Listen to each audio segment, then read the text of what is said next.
If I hadn't touched him, he would have been dead in 5 seconds.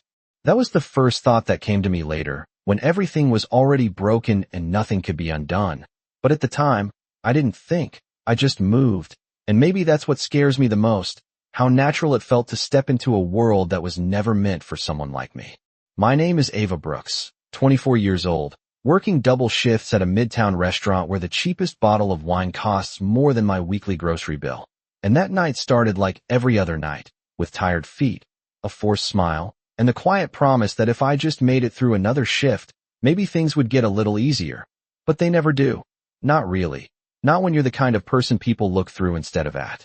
The rain had been falling since late afternoon, steady and soft at first, then heavier as the night went on, tapping against the tall glass windows like fingers trying to get in, and inside, everything was warm and golden, chandeliers glowing, polished floors reflecting people who looked like they belonged to a different universe, a universe where money solved problems and power made them disappear. I moved between tables with a tray balanced on one hand, memorizing orders, refilling glasses, saying of course, and right away, like it was part of my DNA, invisible but necessary. The kind of person who hears everything because no one ever thinks she matters enough to be listening. That's how it started. Not with a gun, not with a shout, but with a whisper. Table 12. Private section. For men in tailored suits, voices low, their words slipping between pauses in the music, and I wasn't trying to listen, not really, but when someone says a name like it weighs something, you notice. Vincent Moretti. I'd heard it before, not in conversation, but in the way managers stiffen when a reservation comes in under certain names, in the way security suddenly becomes more attentive, in the way even the loudest guests lower their voices without knowing why. I didn't look at them directly, just set down a glass, adjusted a napkin, played my part, but my ears stayed open, because that's what you learn to do when you survive on tips and instincts. Tonight, one of them said, barely audible, during dessert. Another voice, colder, more certain, replied, no mistakes. My fingers tightened slightly around the tray, but I kept moving, because reacting gets you noticed, and being noticed gets you in trouble. And I had enough trouble already, but something about the way they spoke didn't sit right. Not like normal business deals or quiet arguments. This felt different, heavier, like the air had shifted just a few degrees, and no one else had realized it yet. I told myself to ignore it. Finish the shift. Go home. Sleep. Repeat. That's how you survive. You don't get involved. You don't ask questions. You don't step into things that don't belong to you. But then he walked in. Vincent Moretti. I didn't need anyone to point him out. The room changed the second he crossed the threshold, like a current running through everything, subtle but undeniable. Conversations pausing for half a second too long, eyes flicking in his direction before quickly looking away, and he moved like he owned not just the space, but the silence inside it, tall, composed, dressed in a dark suit that fit like it had been made for him and no one else.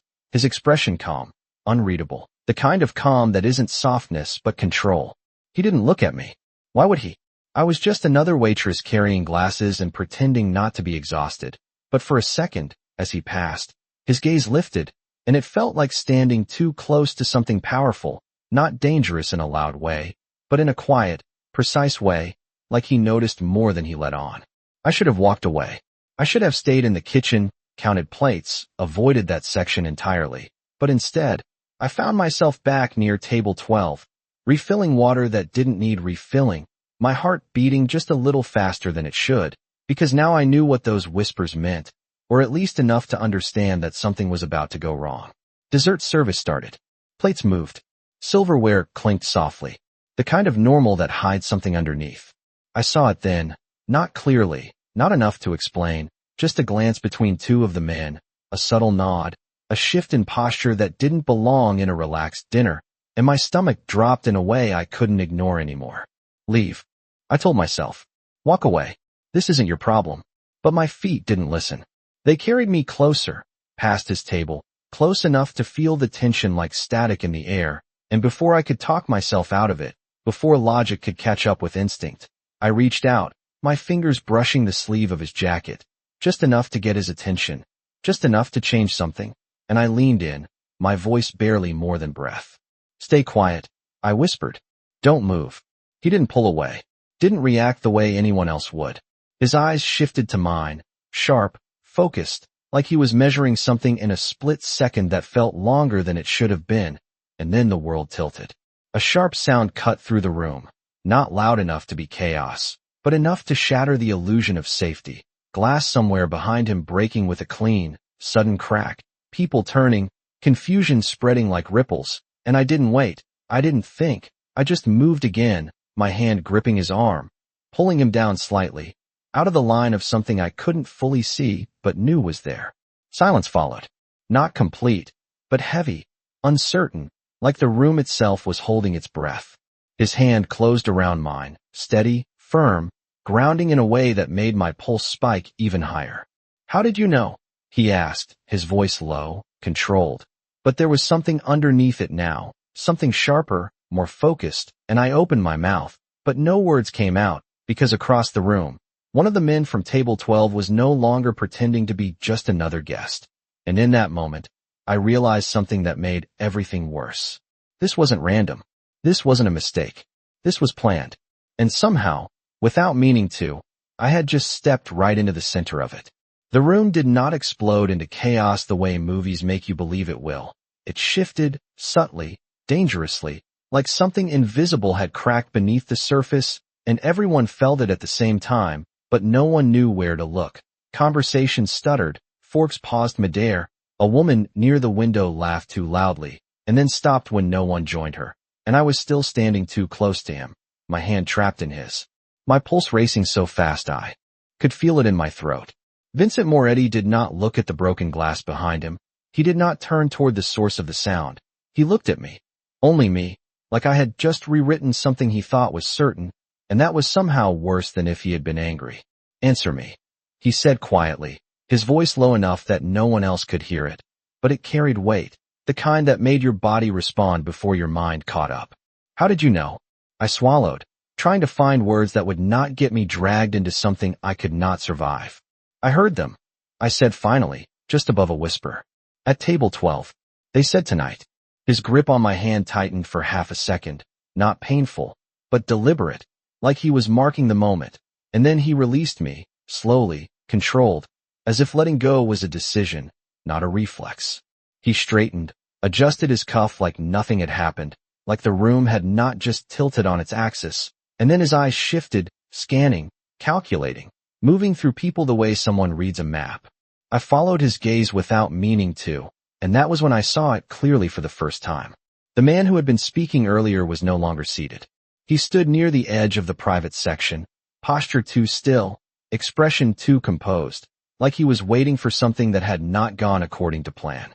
Vincent took one step forward, then another, and everything around him seemed to part without instruction. Guests moving aside instinctively, staff suddenly finding reasons to be somewhere else, and I realized with a cold, sinking clarity that this was not just a man people respected, this was a man people adjusted their behavior around without being told. I should have left. I should have gone straight to the kitchen, grabbed my bag, and walked out into the rain without looking back, but my feet stayed rooted to the polished floor, my eyes tracking him as he approached the other man, the distance between them closing slowly, deliberately, like two sides of something inevitable. "You look surprised," Vincent said, his tone almost conversational, but there was something underneath it now, something sharp, something that made the air feel thinner. The other man smiled, but it did not reach his eyes. "I did not expect interruptions," he replied. Their voices were calm, controlled, but the tension between them was unmistakable, like a wire pulled too tight, and I felt it in my chest, in the way my breath came shorter than it should. Around them, the room tried to return to normal, people picking up conversations again, pretending nothing had happened, but no one was truly relaxed anymore. Every movement just a little too careful, every glance just a little too quick. Vincent tilted his head slightly, studying him. "And yet," he said, "here we are." There was a pause, brief but heavy, and in that space, I realized something that made my stomach drop even further. He was not shocked. He was not confused. He was watching, measuring, like he had expected something to happen, just maybe not exactly like this. The man's gaze flicked past Vincent for a fraction of a second, and without thinking, I followed it. Right to me. My breath caught. Just for a second, but it was enough. His expression changed, subtly, recognition settling in like a shadow, and I understood, too late, that I was no longer invisible. Vincent noticed it too. Of course he did. His head turned slightly, his eyes landing on me again, sharper this time, more focused, and in that moment, something unspoken passed between us, something I could not name but could feel all the same. You are involved now, whether you meant to be or not. He stepped back from the other man, the movement smooth, controlled, like he was choosing distance rather than being forced into it. Enjoy your evening, Vincent said, and if you did not know better, you might have believed it was just a polite dismissal, but there was an edge to it, a finality that made the other man's smile tighten almost imperceptibly. Vincent turned away first, which should have looked like surrender, but somehow felt like the opposite, like he had already decided how this would end and was simply allowing time to catch up. He walked past me again, slower this time, close enough that I could feel the warmth of his presence, the faint scent of something expensive and understated, and when he spoke, his voice was barely audible. Do not leave, he said. Not a request, not a suggestion, a statement. I should have said no. I should have laughed it off, pretended I had somewhere else to be, but the words stuck in my throat, and all I managed was a small, almost invisible nod. He did not look back to check. He just kept walking, disappearing toward the private exit as if he knew I would follow, or at least stay where he had placed me, and that realization sent a different kind of unease through me, quieter, deeper. Minutes passed, or maybe seconds. I could not tell anymore. Time had started to feel unreliable, stretched thin between moments that mattered too much, and the restaurant slowly began to breathe again. Conversations picking up, staff returning to their routines, but nothing felt the same.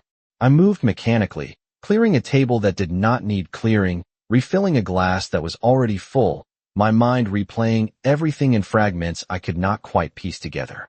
Then I felt it again. That shift. Subtle. Controlled. The man from table 12 was gone.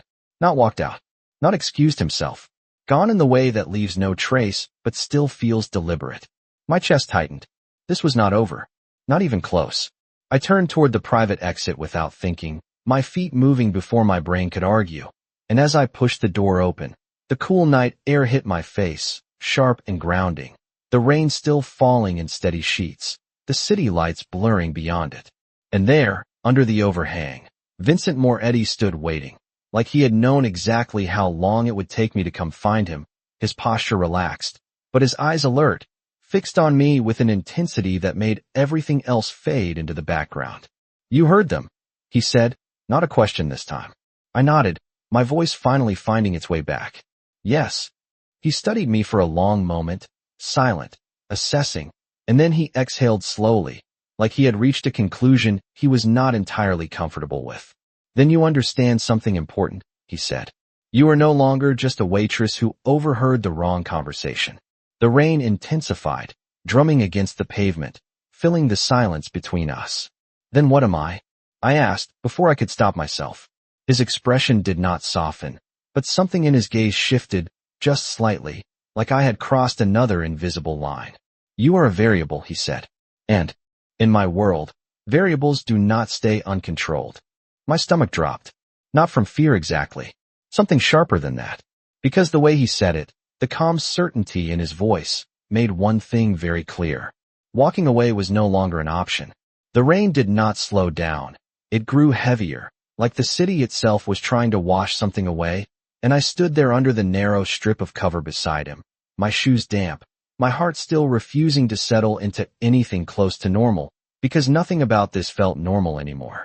Vincent Moretti did not move, not immediately, his gaze steady on me like he was waiting for something else, one more piece of information, one more reaction that would confirm whatever conclusion he had already started to form. Tell me exactly what you heard, he said, his voice calm, but there was no room in it for hesitation. I swallowed, replaying the words in my head, the tone, the timing, every detail suddenly feeling like it mattered more than anything I had ever said before. They said tonight, I answered carefully, during dessert, and they said no mistakes. His eyes did not leave mine, but something shifted behind them, subtle, controlled, like a calculation adjusting. And you decided to warn me, he said. It was not approval. It was not suspicion. It was something in between. I nodded once, slower this time. I did not know who you were, I admitted. I just knew something was wrong. A faint exhale escaped him, almost like a quiet acknowledgement, but it did not soften him. Nothing about him softened. You knew enough, he said. Then he stepped closer, just a fraction, but it changed the space between us completely, made everything feel tighter, more focused, like the world had narrowed down to a few feet of wet pavement and two people standing in it. Most people would have walked away, he added. Most people do. I let out a small breath, almost a laugh, but there was no humor in it. Most people are smarter than me. That made something flicker in his expression, not quite amusement, not quite disbelief. We're less dangerous, he said quietly. The word landed heavier than I expected. Dangerous. Not him. Me. Before I could respond, the door behind us opened again, and two men stepped out, both in dark suits, both carrying the same quiet awareness Vincent had, but without the restraint. Their eyes went to me immediately, sharp, assessing, like I was a problem they had not accounted for. Sir, one of them said, stopping a few feet away. The situation inside is contained. Vincent did not look at them right away. He kept his attention on me for one more second, like he was deciding something, and then he turned, just slightly. Of course it is, he replied. It always is. The other man's gaze did not leave me. And her? He asked, not bothering to lower his voice. Not bothering to pretend I was not standing right there. I felt it, that shift again, the one that made it clear I was no longer invisible, no longer background. I was part of the conversation now, whether I wanted to be or not. Vincent did not answer immediately. He let the silence stretch just long enough to make it uncomfortable, and then he spoke, his tone even, controlled. She stays, he said. The words were simple. Final. The man hesitated, just for a fraction of a second. Sir, with respect, she heard. I am aware of what she heard. Vincent cut in, still calm. But there was something underneath it now that made both men straighten slightly, like they had just been reminded of a boundary they should not test. Then she is a risk, the other one added, more carefully this time. Vincent finally turned fully toward them, and the shift was immediate, like watching a door close. The version of him that had been speaking to me, measured and direct, disappeared, replaced by something colder, sharper, more distant. Everything is a risk, he said.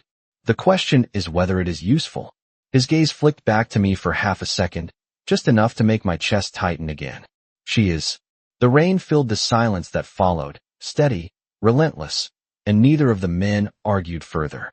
They just nodded, stepping back slightly, falling into place without another word, and that told me more than anything else could have. He did not need to raise his voice. He did not need to explain himself. When he made a decision, it stood. Vincent looked at me again, and this time there was no distance in it, no buffer, just direct focus. You should understand something, he said. From this point forward, people will look at you differently. I let out a slow breath, my fingers curling slightly at my sides. They already are. That earned the smallest shift in his expression, almost like approval, but it was gone as quickly as it appeared. Good, he said. Then you are paying attention. He gestured slightly toward the street, where a black car waited at the curb, engine running, its surface slick with rain, reflecting the city lights in distorted lines. Come with me. It was not a request.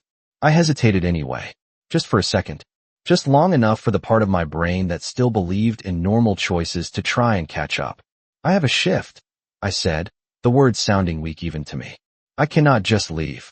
He studied me for a moment, and then he did something unexpected. He reached into his jacket, pulled out a card, and held it out to me. I looked at it, then at him. Give that to your manager, he said. Tell him your shift is over.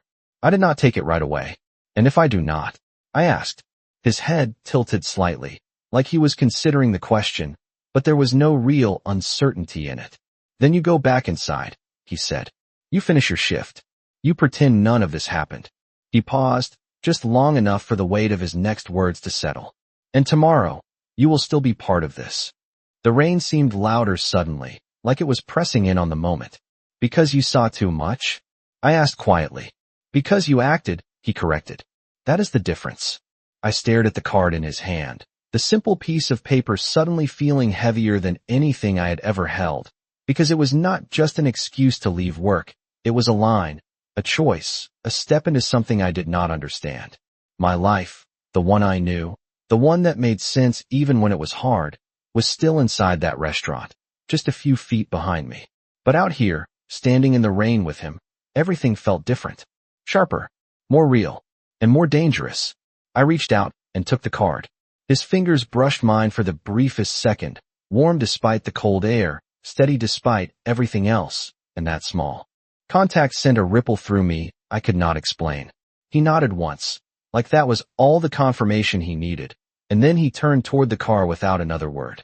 The men in suits moved ahead of him, opening the door, scanning the street, their movements precise, practiced, and I stood there for one last second, the card still in my hand, the rain soaking through my sleeves now. Then I turned back toward the restaurant, pushed the door open, and stepped inside, knowing with absolute certainty that when I walked out again, nothing about my life would be the same. I stood in the doorway longer than I should have, the warmth of the restaurant hitting my skin while rainwater still clung to my sleeves, and for a second, everything looked exactly the same as it had 10 minutes ago, the soft lighting, the quiet music, the low conversations, but it felt different now, like I had stepped out of it and come back changed in a way no one else could see yet. My manager spotted me almost immediately, his expression tightening as he walked over, already annoyed, already ready to remind me that breaks were not part of the deal on a night like this. "Where have you been?" he asked under his breath, his voice sharp but controlled. "We are short-staffed, and table 6 has been waiting for." I did not let him finish. I held out the card, just like Vincent had told me to. For a second, he looked confused, like he did not understand what I was handing him, but then his eyes dropped to the name printed on it, and everything about him changed. It was subtle, but unmistakable. His posture straightened. His tone disappeared. His confidence dissolved into something quieter, more cautious. He read it again, slower this time, like he was making sure he had not imagined it. "Where did you get this?" he asked, his voice lower now. "He gave it to me," I said simply. I did not need to say who. He already knew. His gaze flicked past me toward the entrance, like he expected to see someone standing there, watching, and when he looked back at me, there was something new in his eyes. Not anger, not even frustration, something closer to respect. Or fear.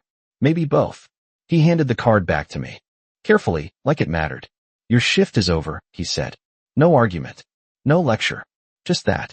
I nodded once, slipping the card into my apron pocket, and for a second, neither of us moved, like we both understood that something had just shifted, not just for me, but for how he would look at me from now on. Then he stepped aside.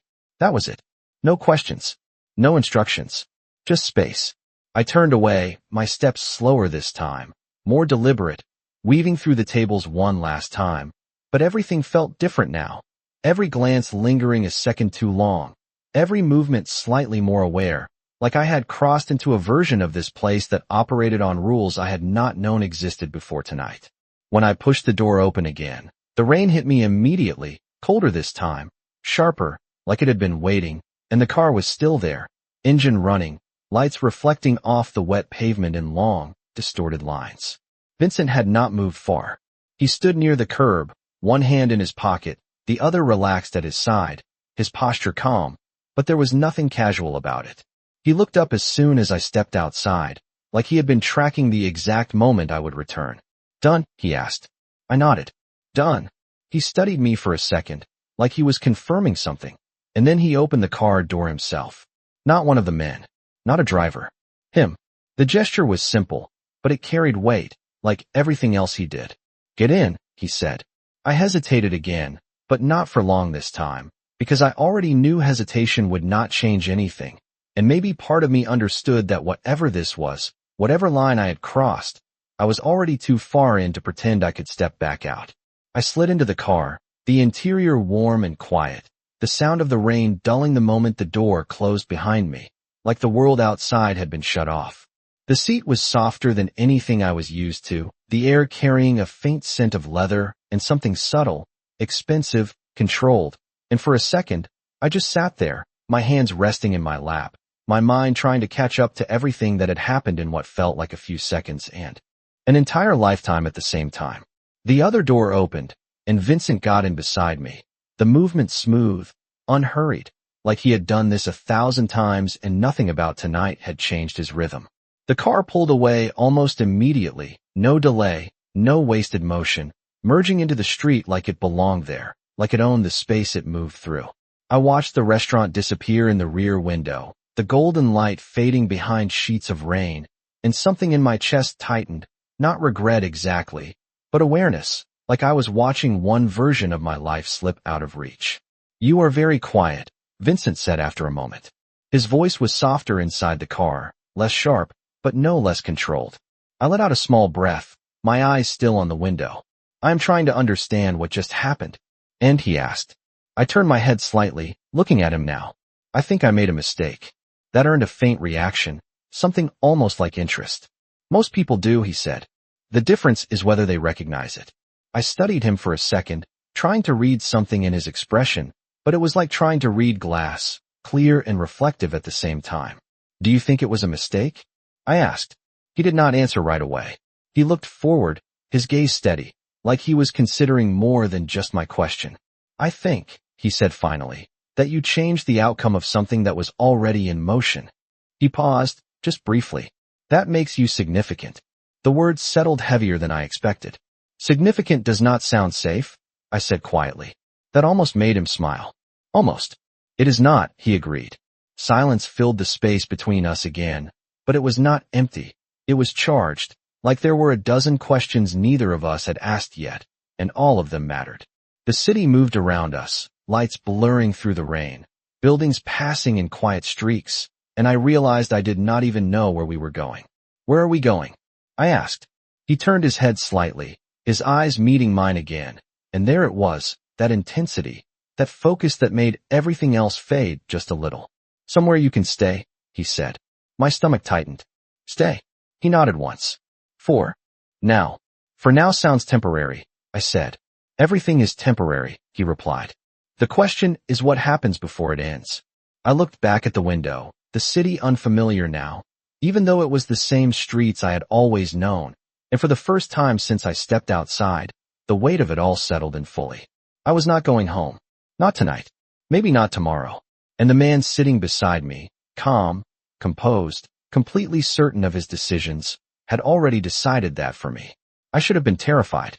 Maybe I was, somewhere underneath everything else, but what I felt more than fear was something else. Awareness, curiosity, and something I could not name yet. The car slowed slightly as we turned onto a quieter street, the noise of the city fading just enough to make the moment feel more contained, more focused, and Vincent leaned back slightly, his posture still relaxed, but his attention still entirely on me. "You are thinking too much," he said. I let out a quiet breath. I think not thinking would be worse. That earned a real reaction this time, a faint shift at the corner of his mouth. "That is probably true," he said. Then his gaze sharpened again, the brief softness gone as quickly as it had appeared. "But you should also understand something else." I met his eyes, waiting. "You do not get involved in something like this and remain unchanged," he said. "Not by me. Not by them. Not by what comes next." The words settled between us, heavy, certain, unavoidable. And as the car came to a slow stop in front of a building I did not recognize, I realized something I had not fully accepted until that moment. This was not just a night that went wrong. This was the beginning of something I could not step out of anymore. The car engine went quiet, but the silence that followed felt louder than anything we had driven through, like the world had paused just long enough for me to realize there was no easy way out of whatever this had become, and I sat there for a second longer than necessary, my hand resting against the door handle without actually reaching for it, because opening that door felt like stepping into something permanent. Vincent did not rush me. He never seemed to rush anything. He simply watched, his presence steady, patient in a way that was somehow more unsettling than pressure. "You can take your time," he said, his voice calm, almost neutral, but there was something underneath it, something that made it clear time did not actually change the outcome. I let out a slow breath and opened the door. The air outside was cooler than I expected, the rain lighter now but still present, soft drops tapping against the pavement like a reminder that the world had not stopped, even if mine had shifted completely. I stepped out, my shoes meeting the ground with a quiet sound that felt louder in my head than it should have, and I looked up at the building in front of me. It was not flashy, not like the restaurant. No golden lights or grand entrance. Just clean lines, dark glass, and a presence that felt private, controlled, like everything inside it was meant to stay there. Vincent stepped out beside me, closing the door with a soft, precise motion, and for a second, we stood there side by side, looking at the same building but seeing very different things. "This is where I stay when I do not want to be found," he said. I glanced at him. That does not sound reassuring. That earned a faint shift in his expression, something almost like acknowledgement. "It is not meant to be," he replied. We moved toward the entrance, and the doors opened before we reached them, not automatically, but because someone inside had already seen us coming. A man in a dark suit stood just beyond the threshold, his posture straight, his attention focused, but unlike the others I had seen earlier, there was less tension in him, more familiarity, like this place operated on a different level of control. "Sir," he said with a slight nod. His eyes moved to me for a brief second, assessing, but not questioning. That was new. Vincent did not slow down. "Prepare the guest room," he said. Not a guest room. The guest room. Specific. Intentional. The man nodded once. Of course. No hesitation. No follow-up questions. Just acceptance. I followed Vincent inside, the warmth wrapping around me again, but this time it did not feel like comfort. It felt like containment, like stepping into a space where everything was already decided, already structured in ways I did not understand. The lobby was quiet, almost too quiet, the kind of silence that came from design, not emptiness, and everything about it was understated but precise, the kind of place where nothing was out of place because nothing was allowed to be. We moved through it quickly, not rushing, but not lingering either, and when the elevator doors opened, Vincent gestured for me to step in first. I hesitated for half a second, then did it, because hesitation had not changed anything so far. The elevator ride was smooth, almost silent, the numbers lighting up one by one as we moved higher, and I watched them instead of looking at him, because looking at him felt like inviting another question I might not be ready to answer. "You are thinking again," he said. I let out a quiet breath. "I am trying to decide if that is a problem." "It depends on what you are thinking about," he replied. I glanced at him briefly. "Everything." That made him tilt his head slightly, like he expected that answer, but still found it interesting. "Then you are thinking too broadly," he said. "Focus on what matters now." "And what matters now?" I asked. The elevator slowed, the doors opening with a soft sound, and he stepped out first this time, turning just enough to look back at me. "Where you stand," he said. I followed him into a hallway that felt even quieter than the lobby, the kind of quiet that made your footsteps sound deliberate, like every movement was being noted even if no one was visibly watching. He stopped in front of a door and opened it without hesitation, stepping aside slightly so I could enter first. I paused in the doorway, taking in the space beyond it. It was not what I expected. Not overly luxurious. Not intimidating. Just calm. Clean. A room designed for comfort without excess. Like whoever chose it understood that control did not always need to be loud. I stepped inside slowly, my eyes moving across the space, noting details without meaning to. The way the curtains were already drawn just enough to block the outside view. The way everything was placed with intention, nothing random, nothing careless. Vincent entered behind me, closing the door with a soft click that sounded final in a way I could not ignore. "You will stay here tonight," he said. I turned to face him. "And tomorrow?" He did not answer immediately. He watched me, measuring, like he was deciding how much to say, how much I needed to hear right now versus what could wait. "Tomorrow," he said finally, "we determine what happens next." I crossed my arms slightly, not defensive, but grounding, like I needed something to hold on to that was still mine. "That sounds like I do not have much of a choice." His gaze did not soften, but it did not harden either. It stayed steady, direct. "You always have a choice," he said. "But choices have consequences." I let that sit for a second, feeling the weight of it, because he was not wrong, but he was also not telling the whole truth. "And what happens if I choose to walk out of here?" I asked. He did not move, did not react the way I expected. He simply looked at me, and for the first time since I met him, there was something almost like honesty without calculation in his expression. "Then you walk out," he said. I blinked, caught off guard by how simple that sounded. "That is it." "No," he added quietly. "That is just the first part." The room felt smaller suddenly, not physically, but in the way understanding closes in on you when you start to see the edges of something you cannot fully escape. And the second part? I asked. He stepped a little closer, not enough to invade my space, but enough to make his presence more defined, more real. The second part is that you still know what you heard, he said. You still know what you saw. His voice dropped slightly, not threatening, just certain. And that does not disappear just because you leave the room. I held his gaze, my heart steady but heavier now, because I understood what he was saying without him needing to explain it further. So either way, I said slowly, I am part of this. Yes, he said. No hesitation. No softening. Just truth. Silence settled between us again, but this time it felt different, less uncertain, more defined, like the shape of what this was had finally started to take form. I looked around the room one more time, then back at him. You said I changed something tonight, I said. What exactly did I change? His expression shifted slightly, just enough to tell me the answer mattered. Timing, he said. And timing, he added, after a brief pause, changes everything. The words stayed with me longer than anything else he had said, because they did not feel like an explanation, they felt like a warning, and as I stood there in a room that was supposed to be safe, I realized something I had not fully accepted until that moment. This was not about one night anymore. This was about what came after. The door closed behind him, and for the first time since this night began, I was alone, but the silence did not feel like freedom. It felt like a pause, like something waiting just outside the edges of the room, patient and certain. I stood there for a moment, not moving, listening to the quiet hum of the building, the faint sound of rain still tapping against the windows somewhere beyond the curtains, and I realized I did not even know what time it was anymore. Everything felt stretched, distorted, like the night had folded in on itself and refused to end. I exhaled slowly and walked further into the room, my steps careful, like I was testing the space, making sure it was real, that I had not imagined the shift that had brought me here. The bed was neatly made, the surfaces clear, everything placed with intention, and it struck me again how controlled this world was, how nothing existed here without purpose. Even me.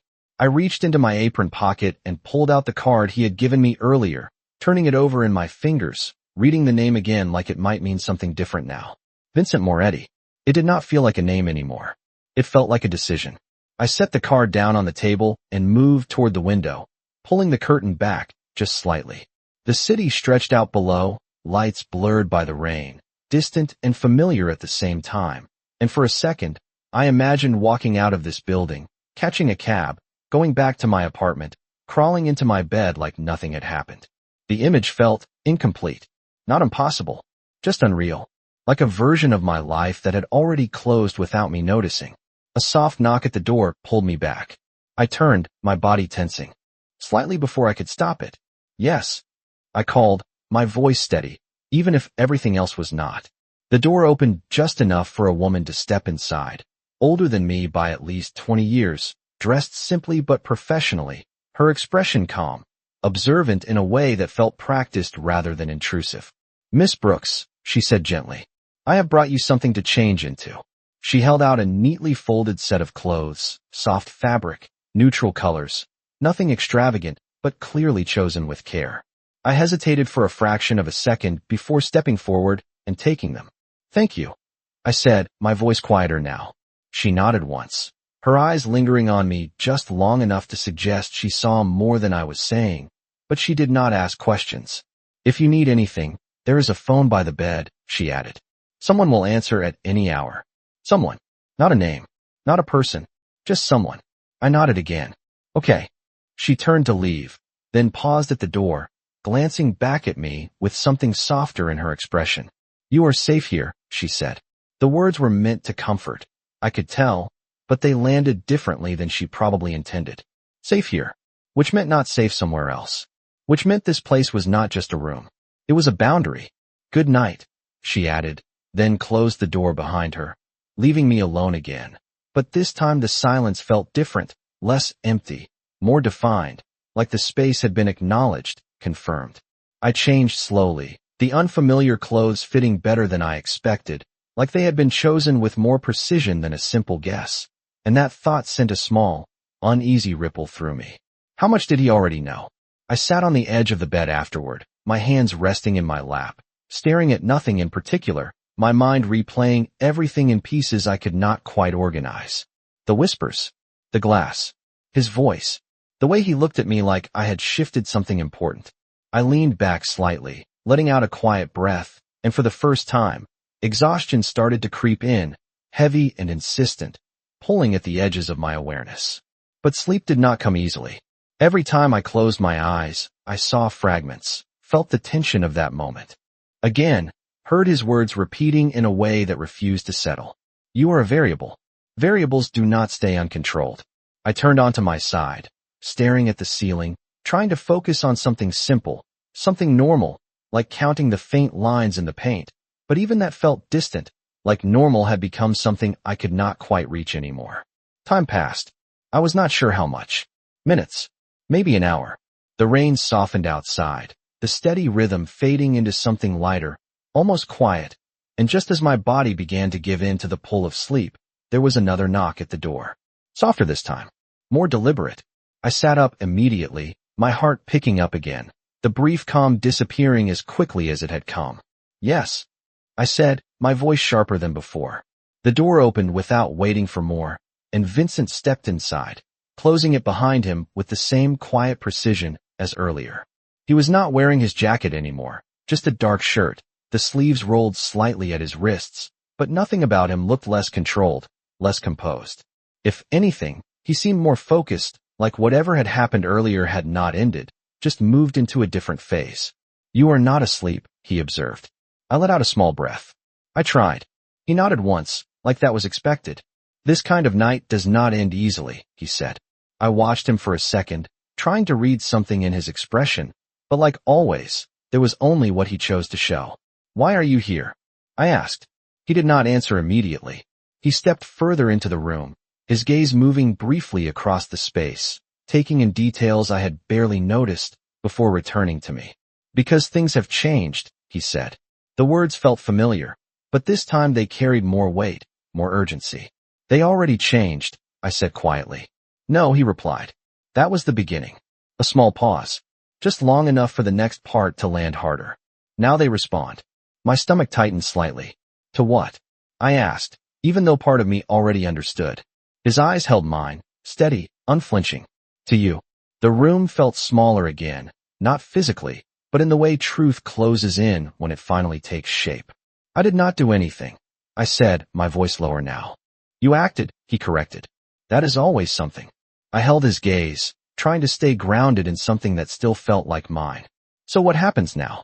He stepped closer, not threatening, not overwhelming, just present, like everything about him was intentional down to the inch. Now, he said, we see who else noticed. The words settled into the space between us, quiet but undeniable, and for the first time since I walked into that restaurant, I felt it clearly, not just the danger, not just the shift, but the fact that this was not contained, not controlled, not finished.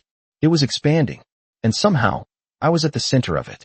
The way he said it stayed in the air long after the words were spoken, like something invisible had shifted again and I could not see it yet, but I could feel it moving closer, tightening around me in ways I did not fully understand. Who else noticed? I repeated quietly, the words tasting unfamiliar, heavier than they should have been. Vincent did not answer right away. He watched me, his expression unreadable, but there was something sharper in his eyes now, something more alert, like he was tracking not just me, but everything around me, everything connected to me. People who plan things like that, he said finally, they do not rely on one angle. They observe, they adjust, a small pause, and they remember. My stomach tightened slightly. So they saw me. It was not a question. It was a realization. He nodded once. At least one of them did. My mind went back to that moment.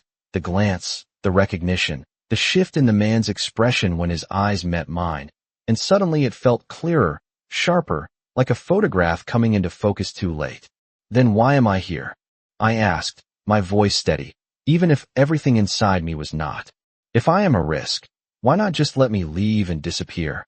That made something change in his posture, subtle but real, like I had touched a point that mattered. Because disappearing is not something you get to choose once you are seen, he said. It becomes something other people decide for you. The words were calm, controlled, but they landed heavier than anything else he had said so far, because they did not sound like a warning, they sounded like a fact.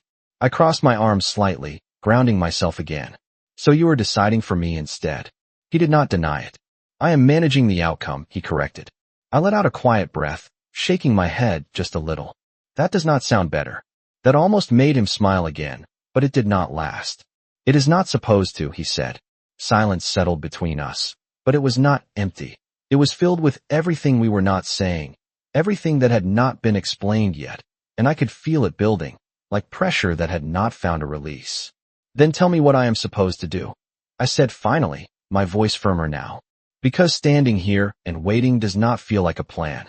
His gaze sharpened slightly, like that was the response he had been waiting for. Good, he said. You are asking the right question.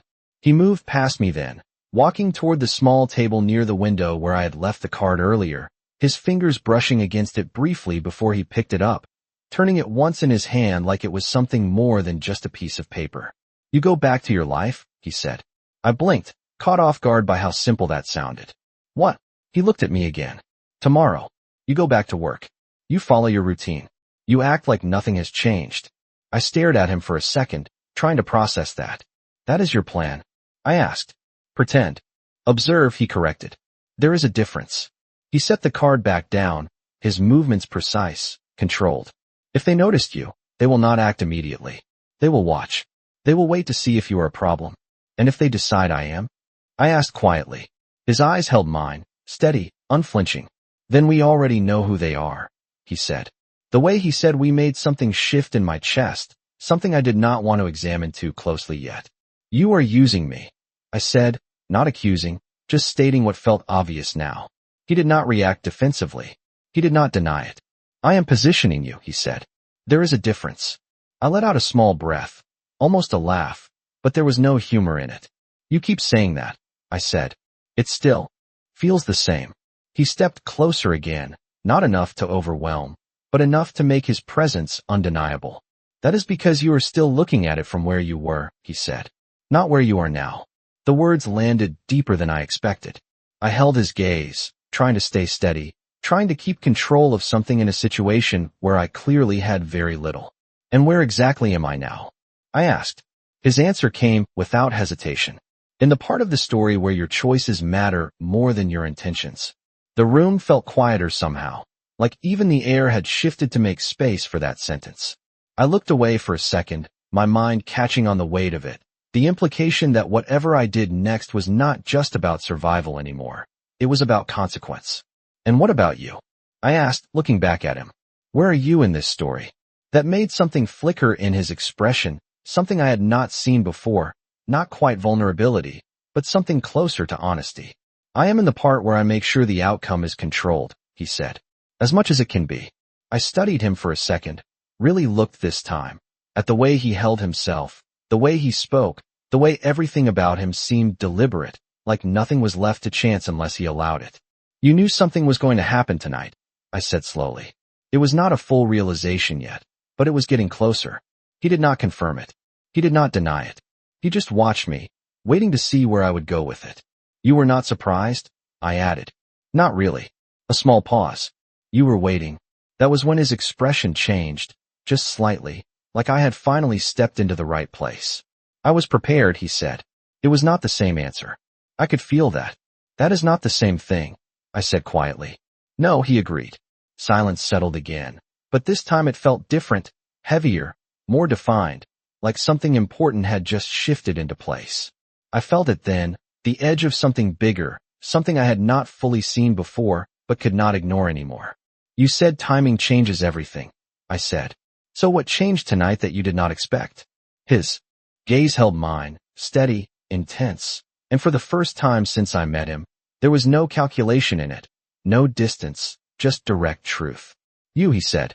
The word landed between us, simple and undeniable, and in that moment, I understood something I had been trying not to see. This was not just about me being in the wrong place at the wrong time. This was about me being in the exact place at the exact moment that changed something he had already set in motion. And whatever that meant, it was not over. The word stayed between us longer than anything else he had said that night. Simple, precise, impossible to misunderstand. You. I felt it settle somewhere deeper than I expected, not like fear, not exactly, but like awareness sharpening into something that refused to be ignored. I looked at him, really looked this time, and for the first time since I had met him, I was not trying to understand what was happening around me. I was trying to understand him. You were testing something, I said slowly, the realization forming as I spoke it out loud. Before I said anything, before I touched your arm, his expression did not change, but his silence confirmed more than words would have. You already knew something was off. I continued, my voice steadier now. You were waiting to see who would act. A small pause. Who would react? The room felt quieter, like even the air had shifted to listen. Vincent did not deny it. He did not correct me. He just watched me, his gaze focused in a way that made everything else fade just slightly. And you did, he said. Not praise. Not surprise. Just fact. I let out a slow breath, shaking my head once, trying to process what that meant.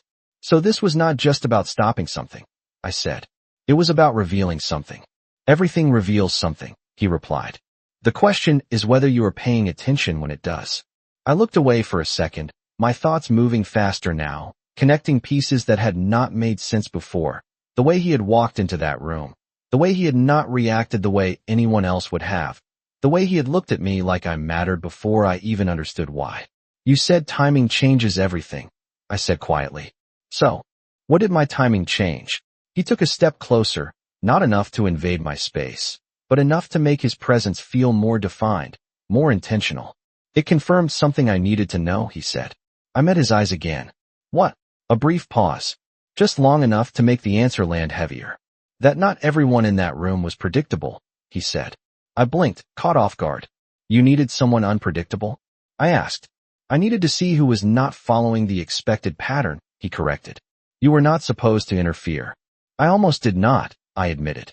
Almost does not change the outcome, he said. You either act or you do not. I felt that settle in, the simplicity of it, the way he reduced everything down to a single line you either crossed or did not. And now? I asked. Now you know I am not predictable. Now I know you act on instinct, he said. That is different. I frowned slightly. Is that supposed to be better? It depends on how controlled that instinct is, he replied. Silence stretched between us again, but it was not uncertain anymore. It was deliberate, like we were both standing in a space where every word mattered more than it should. You said I should go back tomorrow, I said. Act like nothing changed. He nodded once. Yes. But everything changed, I said. For me. For you. For them. That is why it works, he replied. I studied him, trying to understand the logic behind that, the way he saw things not as they appeared, but as they functioned underneath. You are counting on them watching me, I said. Yes. And you are counting on me not making a mistake. His gaze sharpened slightly. No, he said. I am counting on you being yourself. That made something shift in my chest, something unexpected, something I could not name right away. That does not sound like control, I said. It is not, he replied. It is observation. I let out a quiet breath, looking down at my hands for a second, then back up at him. And what if who I am is not what you expect? I asked. His answer came without hesitation. Then I adjust. The simplicity of it should have been reassuring. It was not. It meant everything was fluid, everything was subject to change, including where. I stood in all of this. You keep saying this like it is a system, I said. Like everything fits into something you already understand. He tilted his head slightly, considering that. It is not about understanding everything, he said. It is about recognizing patterns fast enough to stay ahead of them. I shook my head slightly. And you think I am part of that pattern now. You are not part of the pattern, he corrected. You are the disruption. The word hit differently than variable. Sharper. More defined.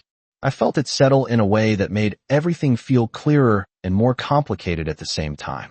Disruptions get removed, I said quietly. He held my gaze, steady, unwavering. Only if they cannot be controlled, he said. I exhaled slowly, the weight of that answer pressing in from all sides. And can I? I asked before I could stop myself.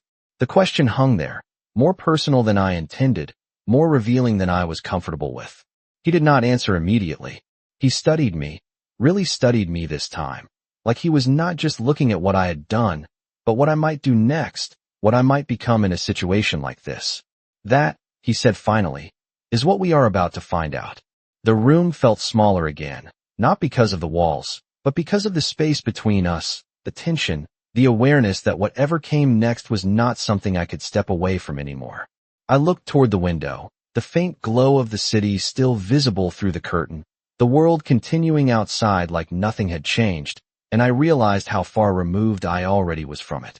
If I go back tomorrow, I said, if I act like nothing happened, what are you going to do? I turned back to him, needing the answer, needing something solid to hold on to in all of this. He did not hesitate this time. I will be watching, he said. Not protective, not distant, just certain. I held his gaze for a second longer, then nodded slowly, because whether I liked it or not, I understood the role I had been placed in, the line I had crossed, and the fact that there was no version of this where I went back to being invisible. Then I guess, I said quietly, we will both see what happens next. His expression did not change, but something in his eyes shifted, just slightly, like he had reached the same conclusion. Yes, he said, we will. And in that moment, standing in a room that was supposed to be temporary, I realized something that made everything feel more real than anything else that had happened so far. This was not about surviving one night anymore. This was about stepping into something that was already moving, already unfolding, and somehow, without meaning to, I had become part of the reason it would not stop. Morning did not feel like morning. It felt like a continuation of something that never fully stopped, like the night had stretched itself thin and simply changed colors without actually ending. And when I opened my eyes, it took me a second to remember where I was, the unfamiliar ceiling, the quiet hum of a place that was not mine, the absence of the small, ordinary noises that usually filled my apartment. Then it came back all at once. The restaurant, the whispers, him. I sat up slowly, the weight of it settling back into place, not as shock anymore, but as something steadier, something that had already begun to shape how I thought, how I moved. For a moment, I just sat there, my hands resting against the edge of the bed, breathing in the stillness, letting myself feel it fully before I had to step back into it. Because I knew I would. There was no version of this where I did not. I stood, moving toward the window, pulling the curtain back just enough to let the light in. The rain had stopped. The city looked clean, almost calm, like nothing had happened the night before, like everything was exactly the same. It was not. I could feel that in the way my body held itself differently, in the way my thoughts were sharper, more focused, like something inside me had shifted into a different gear. There was a quiet knock at the door, lighter than before, less urgent, and I turned toward it, already expecting who it might be. Come in, I said. The same woman from last night stepped inside, her presence calm, composed, like she had done this 100 times before. Good morning, Miss Brooks, she said gently. Mr. Moretti asked me to let you know your clothes have been prepared. She gestured slightly toward a chair near the wall, where a neatly folded set of my own clothes now sat, clean, pressed, exactly as I had worn them the day before. That detail made something tighten in my chest, not fear, but awareness, because it meant someone had already gone back, already retrieved them, already handled something I had not even thought about. Thank you, I said, my voice steady. She nodded once, her eyes studying me for just a second longer than necessary. He is waiting downstairs, she added. Of course he was. I dressed quickly, the familiar fabric grounding in a way I had not expected, like stepping back into something that still belonged to me, even if everything else had shifted. When I stepped out into the hallway, it felt quieter than before, not empty, but controlled, like every movement had already been accounted for. The elevator ride down was silent, my reflection staring back at me in the polished metal, and for a second, I barely recognized the person looking back. Same face, same eyes, but something behind them had changed. Something sharper, more aware. The doors opened, and he was there, exactly where she said he would be, standing near the entrance, dressed in a way that looked effortless but precise, like every detail had been chosen without hesitation. He looked up the moment I stepped out, his gaze locking onto mine immediately, like he had been tracking the exact second I would appear. You slept, he said, not asking, just observing. Eventually, I replied. He nodded once, Like that was enough. Good. A brief pause. You will need to be clear today. The way he said it made it sound like clarity was not optional, like it was part of the role I had stepped into whether I wanted it or not. I understand, I said. He studied me for a second, like he was confirming that, like he was measuring whether I really did. Then he turned slightly, gesturing toward the door. We leave in 5 minutes, he said. You will go back to work. Hearing it out loud made it feel more real, more immediate. And you? I asked. He did not hesitate. I will be nearby. Not with me. Not beside me. Nearby. Watching. That word settled in again, familiar now, expected. We stepped outside together, the air fresh after the rain, the city already moving, people walking past without noticing anything unusual, without realizing how close they were to something that felt anything but normal. The car was waiting again, the same quiet presence, the same controlled movement as the door opened, as we got in, as the world outside shifted into motion. This time, I did not watch the city disappear behind me. I watched it ahead, the streets, the buildings, the familiar path back to a place that no longer felt the same. When you walk in, he said, his voice calm, steady, you do not look for them. I turned my head slightly. Then what do I do? You do what you always do, he replied. You work. You move. You listen. A small pause. And you let them think you are exactly who you were yesterday. I nodded slowly, letting that settle in, the simplicity of it masking how precise it actually was. And if they approach me? I asked. His gaze met mine again, sharp, focused. Then you do not change, he said. You do not react differently. You do not show that you understand more than you should. And if I do? I asked quietly. His expression did not shift, but his answer came without hesitation. Then you give them a reason to act sooner. The car slowed as we approached the restaurant, the same building, the same entrance, but it looked different now, not because it had changed, but because I had. You said you would be watching, I said. Yes. From where? He did not answer directly. He just looked at me, his expression steady, like the answer was not something I needed to know yet. From where it matters, he said. The car came to a stop, the door opening, the familiar world waiting just outside, and for a second, I did not move, not because I was afraid, but because I understood what stepping out meant now. This was not going back. This was stepping forward into something that had already started moving around me. I looked at him one last time. If this goes wrong, I said, my voice steady, what happens? He held my gaze, unflinching, certain. Then we adapt, he said. Not reassurance. Not comfort. Just truth. I nodded once, then stepped out of the car, the door closing behind me with a quiet finality, and as I walked toward the entrance, I felt it again, that shift, that awareness, the sense that I was no longer invisible, no longer just another person moving through a routine. I was being watched. And for the first time, I was watching back. I felt it before I saw it, that subtle shift in the air the moment I stepped inside. The way the noise of the restaurant seemed just a fraction too controlled, like people were speaking but listening more than usual. And for a second, I stood there at the entrance, letting my eyes adjust, letting myself fall back into the rhythm I knew so well. This place had always been predictable. Orders, tables, tips, the quiet routine of moving unnoticed between people who never really saw me. But today, everything felt sharper, like the edges of the world had been outlined in something I could not ignore. I moved forward, steady, measured, just like he told me. Do not look for them. So I did not. I did what I always did. I picked up a tray. I checked the table assignments. I nodded to coworkers who barely glanced at me twice. Normal. It had to look normal. My manager noticed me immediately, his eyes flicking toward me with a kind of awareness that had not been there before, but he did not stop me, did not question me, just gave a small nod, like something unspoken had already been agreed upon. I moved to my section, my body falling into the familiar pattern, refilling glasses, adjusting plates, offering polite smiles that did not reach too far, and as I worked, I listened. Not in an obvious way, not searching, just open. That was the difference now. Before, I heard things because no one cared that I was there. Now, I heard things because it mattered.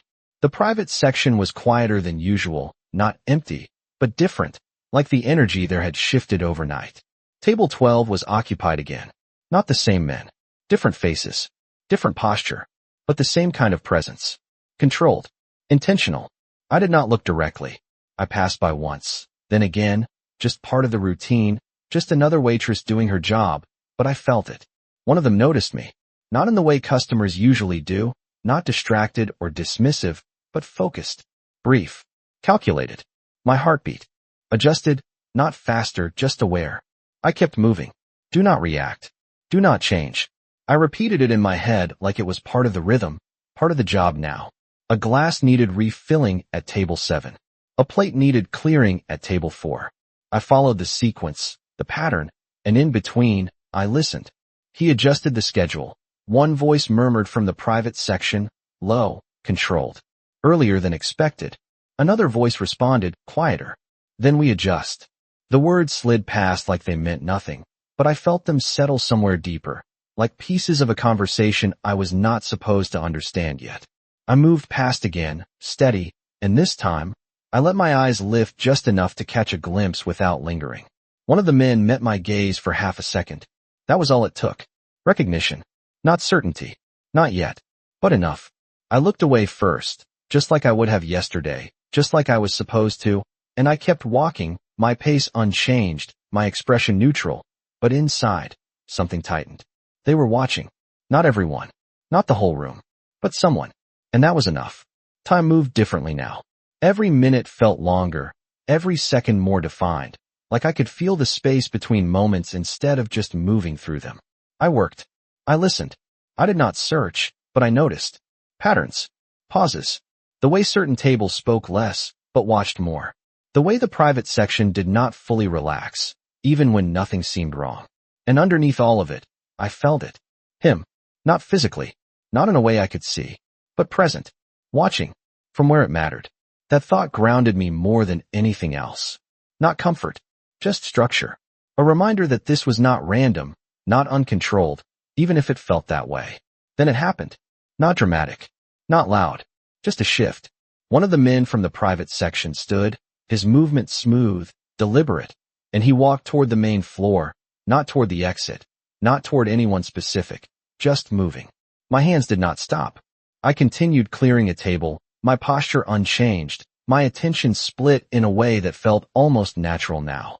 He passed behind me, close enough that I could feel the presence, the awareness, and for a second, I thought he would keep going. He did. Not. Excuse me, he said.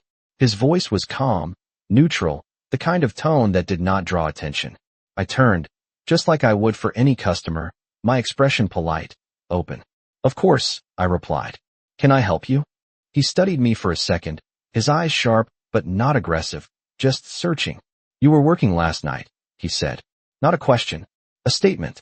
I held his gaze for a fraction of a second, then nodded lightly. Yes, I said. I work most evenings. Keep it simple. Keep it normal. His expression did not change, but something behind it shifted, like he was placing a piece into a larger picture. Busy night, he added.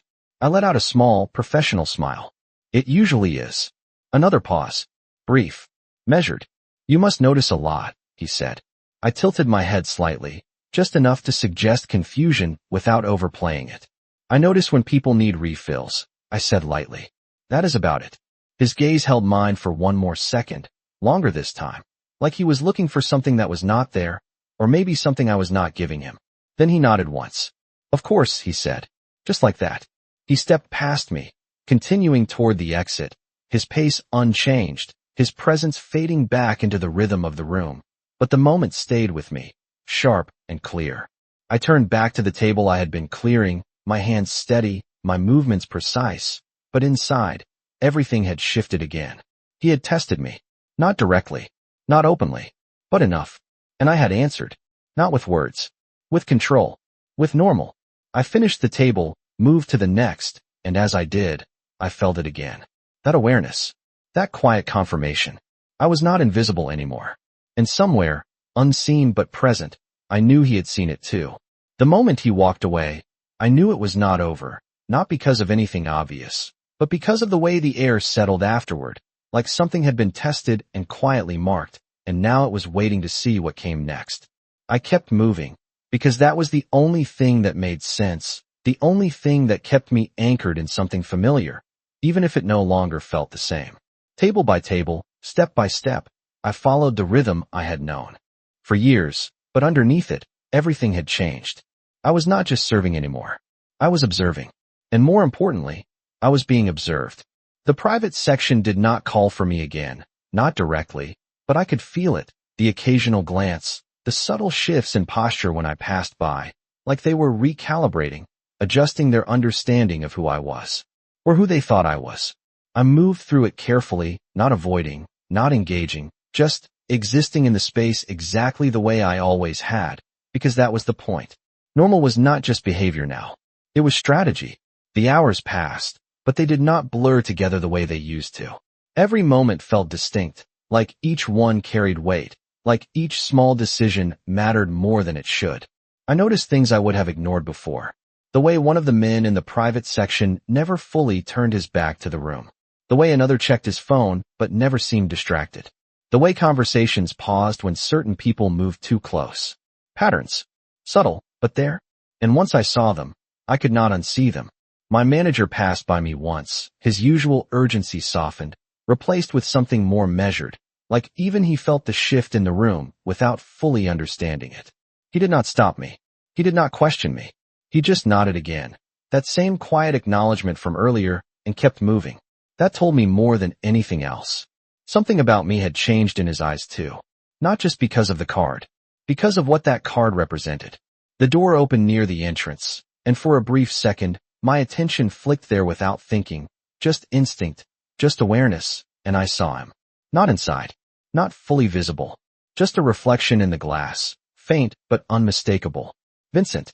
Standing outside, just beyond the edge of the scene, positioned in a way that made it clear he could see everything without being seen directly. Watching. Not intervening.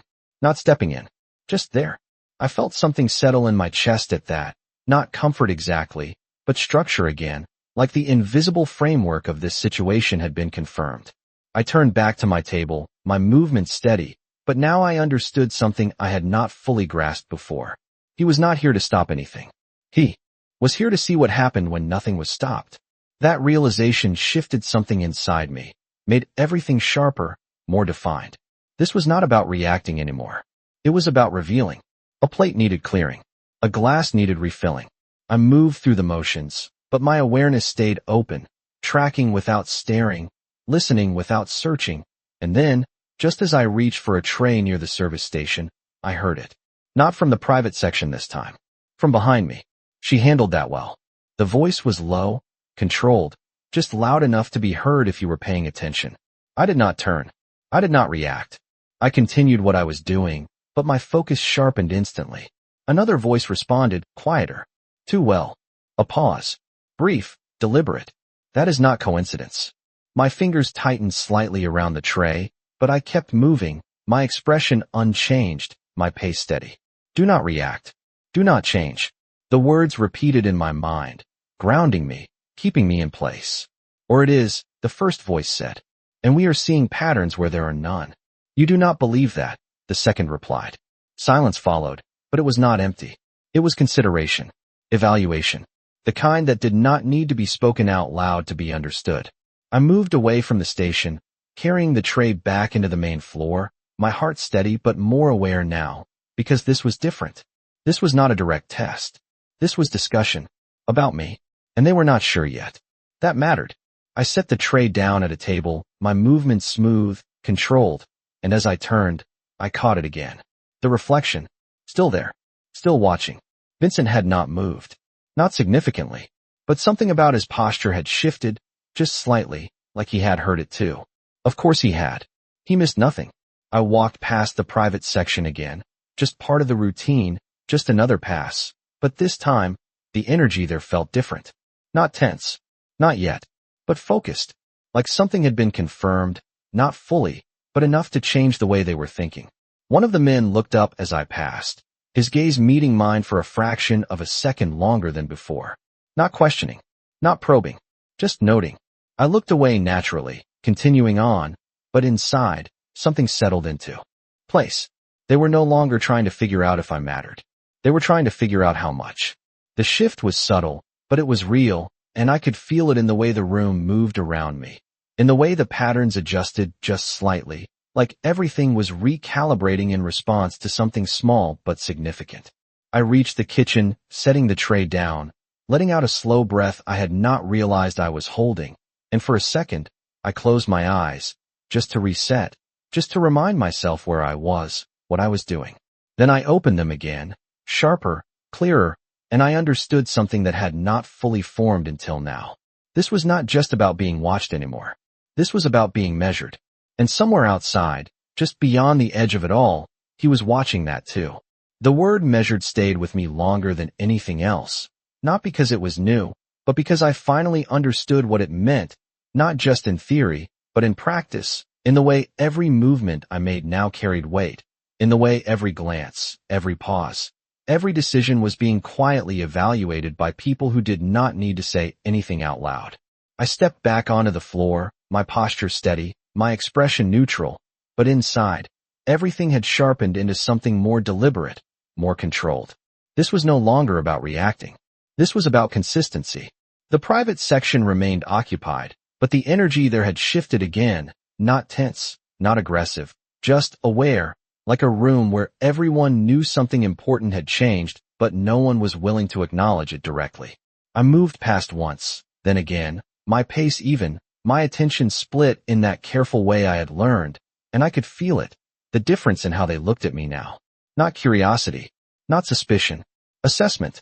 That was the word. They were no longer trying to figure out if I mattered. They were deciding what I meant. I picked up a tray from the service station, my fingers steady, my breathing even, and as I turned, I caught a fragment of conversation again, quieter this time, more controlled. She did not break, one voice said. No, another replied. But she adjusted. A pause followed, longer this time, heavier. That is more concerning. I did not slow. I did not react.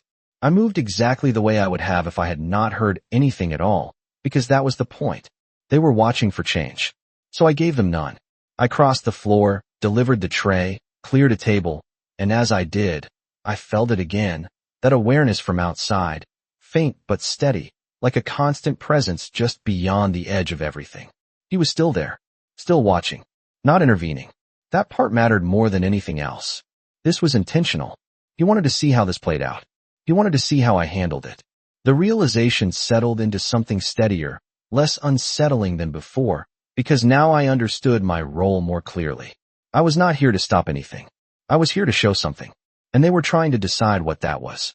Time stretched again, the minutes moving slower, more deliberate, and then the door opened.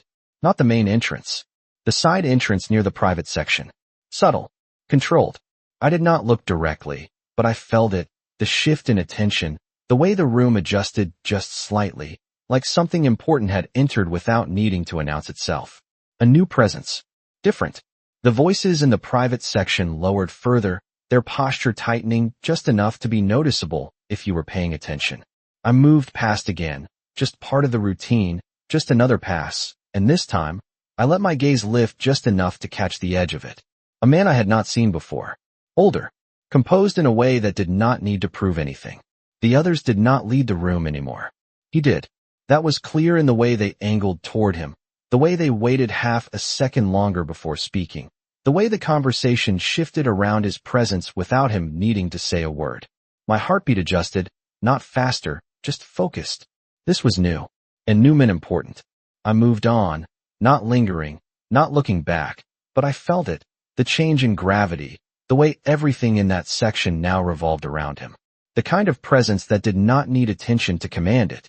I reached the next table, setting down glasses, offering a polite smile, my voice steady, my movements precise, but my awareness stayed open, tracking without searching.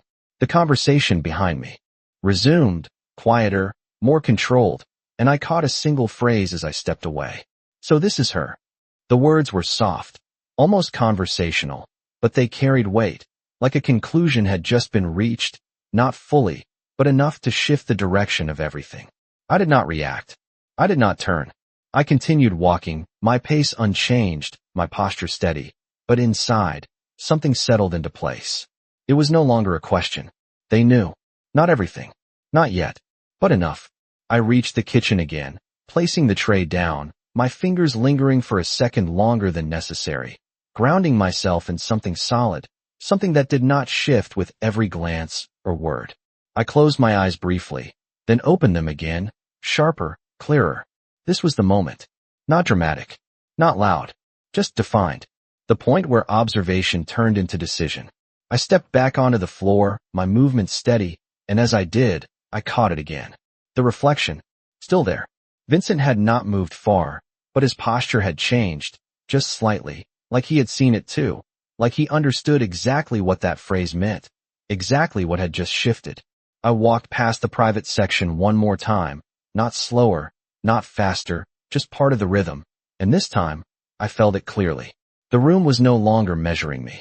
It had already decided to, and somewhere in that decision, something had changed in a way I could not undo. I reached the end of my section, turning slightly, and for a brief second, I let my eyes lift again, just enough to catch the man at the center of it all. His gaze met mine. Not sharp, not probing, just certain, like he was not trying to figure anything out anymore. Like he already had. I looked away naturally, continuing on, but the moment stayed with me, heavier than anything else that had happened so far. Because this time, it was not about being seen. It was about being recognized. And that meant whatever came next was no longer a possibility. It was already in motion.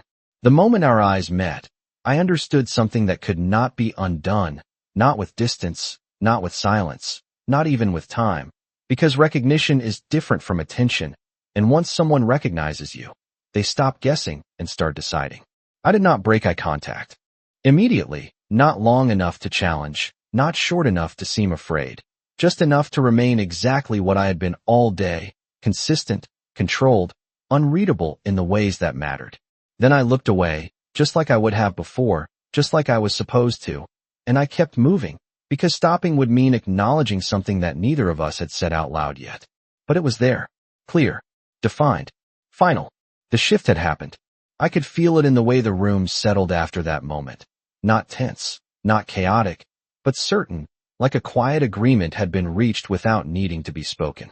I moved through the rest of my shift the same way I had started it, steady, deliberate, following the rhythm that had once been automatic, but now felt like something I had to actively maintain, like balance on a thin line that could tilt if I leaned too far in either direction. No one approached me again. No direct questions. No subtle tests. That was the difference now. They did not need to test anymore. They had already seen enough. The hours passed, but they did not drag. They sharpened. Each moment clearer than the last. Each movement more intentional, until finally, the shift ended the way all shifts do, quietly, without ceremony, like nothing significant had happened at all. I tied my apron off, folded it carefully, placed it where it belonged, and for a second, I stood there in the back hallway, my hands still, my mind catching up to everything that had just settled into place. Then I walked out. The air outside felt different from the morning, heavier somehow. Even though the sky had cleared, the city moving in its usual rhythm, people passing by, without noticing anything unusual, without realizing how close they were to something that had already begun to move beneath the surface. The car was there. Of course it was. Same position. Same presence. Waiting.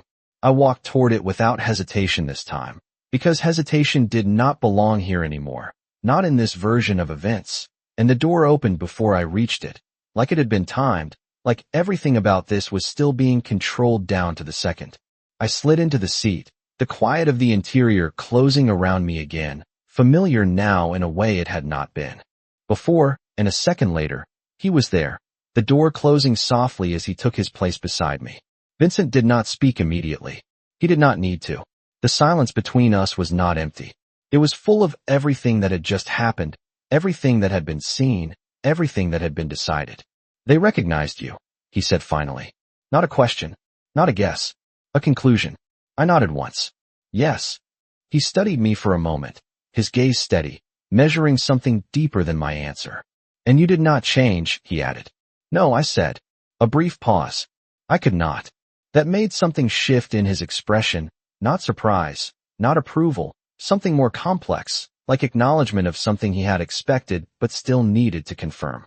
You could have, he said. I shook my head slightly, not without making it worse. His gaze held mine for a second longer, and then he nodded once, like that was the answer he had been waiting for. Correct.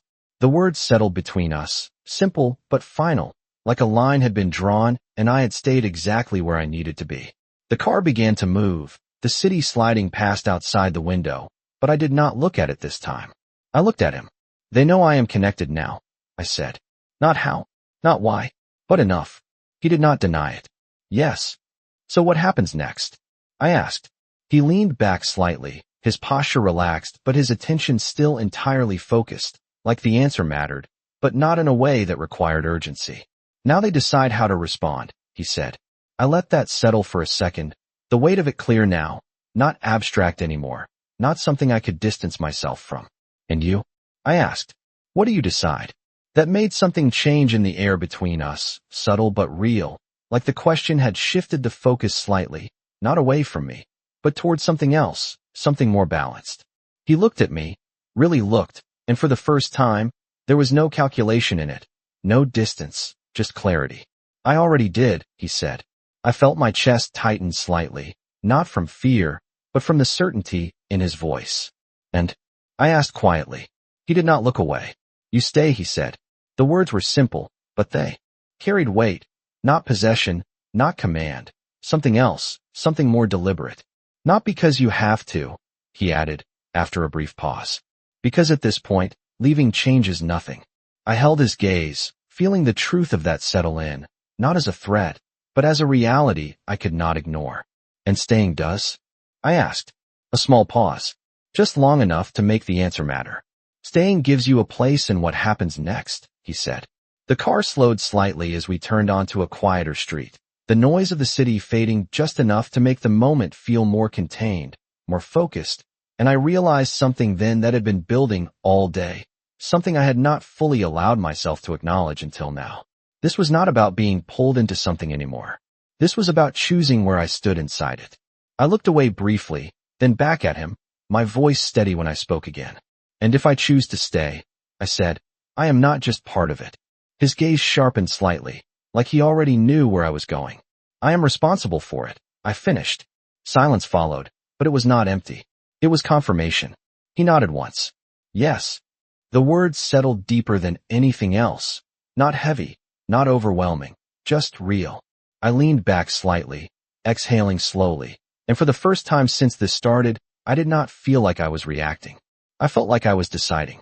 Then I stay, I said. Not dramatic, not hesitant, just clear.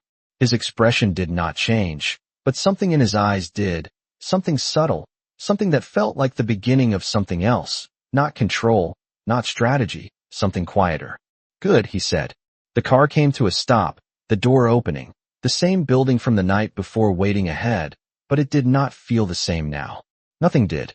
I stepped out, the air cool against my skin, the city moving around me like it always had, but I understood it differently now. Not as something I moved through, as something I had stepped into. I turned slightly, looking back at him for a brief second before the door closed, and in that moment, I realized something that made everything clearer than anything else that had happened so far. He could control the city. He could control outcomes. He could control almost everything. But this part, this decision, this was not something he gave me. It was something I took. And that changed everything.